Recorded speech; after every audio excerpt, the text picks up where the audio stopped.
ప్రాణాలకు తెగించి సైన్యాధ్యక్షుడిగా ఉండే ఆ ఖైదీ ఎవరికి? ఒకే సోమవారం మనశిక్ష అయింది. మనశిక్ష విధించాడు రాజుగారు. ప్రాణాలతో తెగించి ఆ యుద్ధంలో పోరాడి శత్రువులందరిని ఓడించేసి విజయం సాధించాడు. దేవుడి స్తోత్రం చెప్పండి. హల్లెలూయా. విజయం సాధించాడు. ఆ వార్త రాజుగారు తెలిసింది. ఇకప్పుడు ఆయన మనశిక్ష వేస్తాడా? ఆ ఖైదీని దగ్గర తీసుకొని ఆ యొక్క సింహాసనం కూర్చోబెట్టి గౌరవించి, నీవు నన్ను, నా ప్రాణాలని, నా దేశాన్ని, నా దేశ ప్రజల్ని కాపాడావు, ప్రాణాలతో తెగించి నువ్వు ఇంత గొప్ప దయ సాహసాలు ప్రదర్శించి నా దేశాన్ని రక్షించావు కాబట్టి నీకు క్షమాభిక్ష పెడుతున్నాను, నీ మరణశిక్ష రద్దు చేస్తున్నాను అన్నాడట. దేవుని స్తోత్రం చెప్పండి. యేసయ్య కూడా అదే చేస్తున్నాడు. ఆయన కూడా మనకు అదే చేస్తున్నాడు. ఈ నూతన సంవత్సరంలో అయిపోయింది, 2024 అయిపోయింది.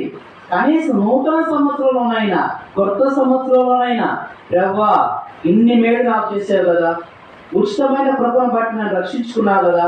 మనం డబ్బులు కట్టాం ప్రభుకి, ఫీజు కట్టమా? కట్టలేదు. కేవలము ఆయన ఉచితమైన కృప ద్వారా మనం రక్షించబడ్డాం కదా.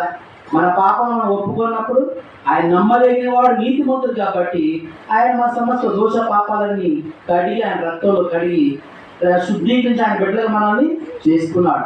ఉచితంగా మనకు రక్షణ ఇచ్చాడు. అయితే ఉచితంగా ఇచ్చినటువంటి ఆ రక్షణని కనీసం మనం ఏం చేయాలి? ఈ సంవత్సరంలో సువార్త ప్రకటన చెయ్యాలి. తిరిగితనం ఉండాలా? ధైర్యం ఉండాలా?